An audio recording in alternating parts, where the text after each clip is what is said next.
मगध देश के जंगलों में एक खूंखार डाकू का राज हुआ करता था। वह डाकू जितने भी लोगों की हत्या करता था, उनकी एक एक उंगली काटकर माला की तरह गले में पहन लेता। इसी वजह से डाकू को सभी अंगुली माल के नाम से जानते थे। मगध देश के आसपास के सभी गांवों में अंगुली माल का आतंक था। एक दिन उसी जंगल के पास के ही गांव में महात्मा बुद्ध पहुंचे। साधु के रूप में उन्हें देखकर हर किसी ने उनका अच्छी तरह से स्वागत किया। कुछ देर उस गांव में रुकते ही महात्मा बुद्ध को थोड़ा अजीब सा लगा। तभी उन्होंने लोगों से पूछा, आप सभी लोग इतने डरे और सहमे सहमे से क्यों लग रहे हैं? सबने एक एक करके अंगुली माल डाकू द्वारा की जा रही हत्याओं और उंगली काटने के बारे में बताया। सभी दुखी होकर बोले कि जो भी उस जंगल की तरफ जाता है, उसे पकड़कर वो डाकू मार देता है। अब तक वो 99 लोगों को मार चुका है और उनकी उंगली को काटकर उन्हें गले में माला की तरह पहनकर घूमता है। अंगुली माल के आतंक की वजह से हर कोई अब उस जंगल के पास से गुजरने से भी डरता है। इन सभी बातों को सुनने के बाद भगवान बुद्ध ने उसी जंगल के पास जाने का फैसला ले लिया। जैसे ही भगवान बुद्ध जंगल की ओर जाने लगे, तो लोगों ने कहा कि वहाँ जाना खतरनाक हो सकता है। वो डाकू किसी को भी नहीं छोड़ता। आप बिना जंगल गए ही हमें किसी तरह से उस डाकू से छुटकारा दिला दीजिए। भगवान बुद्ध सारी बातें सुनने के बाद भी जंगल की ओर बढ़ते रहे। कुछ ही देर में बुद्ध भगवान जंगल पहुंच गए। जंगल में महात्मा के भेष में एक अकेले व्यक्ति को देखकर अंगुलीमाल को बड़ी हैरानी हुई। उसने सोचा कि उस जंगल में लोग आने से पहले कई बार सोचते हैं, आ भी जाते हैं तो अकेले नहीं आते और डरे हुए होते हैं। यह महात्मा तो बिना किसी डर के अकेले ही जंगल में घूम रहा है। अंगुलीमाल के मन में हुआ कि अभी इसे भी ख़त्म करके इसकी उंगली काट लेता हूँ। तभी अंगुलीमाल ने कहा, अरे, आगे की ओर बढ़ते हुए कहाँ जा रहे हो?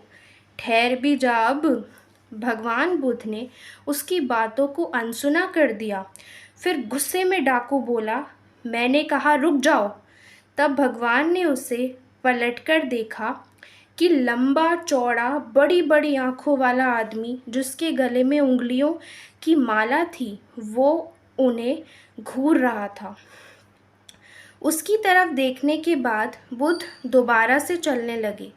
गुस्से में तमतमाते हुए अंगुलीमाल डाकू उनके पीछे अपनी तलवार लेकर दौड़ने लगा। डाकू जितना भी दौड़ता, लेकिन उन्हें पकड़ नहीं पाता। दौड़ दौड़ कर वो थक गया।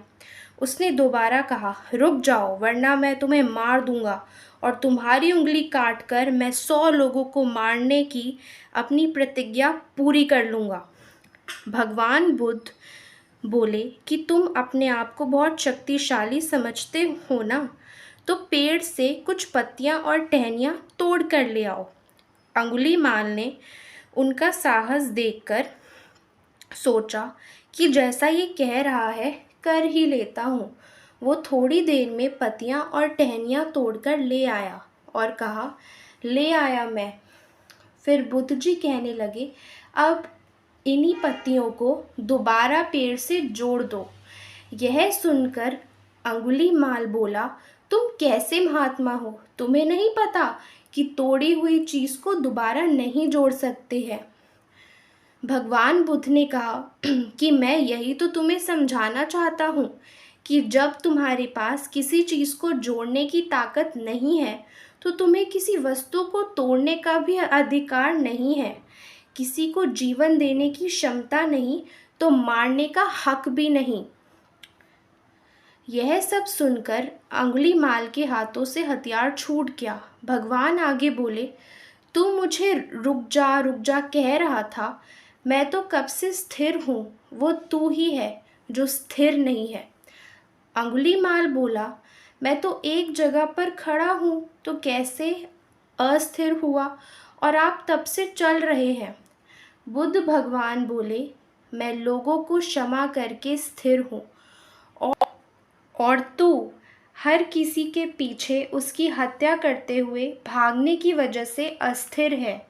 यह सब कुछ सुनकर अंगुलीमाल डाकू की आंखें खुल गईं और उसने कहा, आज के बाद से मैं कोई अधर्म वाला कार्य नहीं करूँगा। रोते हुए अंगुलीमाल डाकू भगवान बुद्ध के चरणों पर गिर गया। उसी दिन अंगुलीमाल ने बुराई का रास्ता छोड़ा और वो बहुत बड़ा सन्यासी बन गया। तो इस कहानी से हमें ये सीख मिलती है कि सही मार्गदर्शन मिलने पर व्यक्ति बुराई की राह को छोड़कर अच्छाई को चुन ही लेता है।